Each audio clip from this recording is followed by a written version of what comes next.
mung kanggo kowe sing paling tak tenani nganti saiki.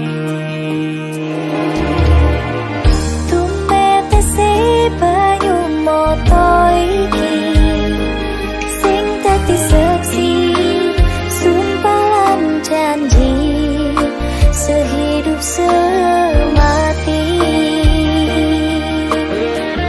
Sampai kapan kan kau buktikan tresno tulus yang mung kanggo awakku.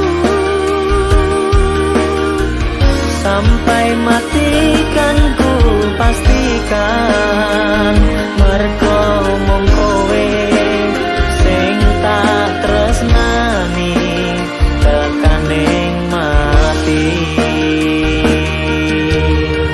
Cahyo lintang ing wengi gawe ayeme ati tambah gekowo rasa kangen ring sliramu tresnoku.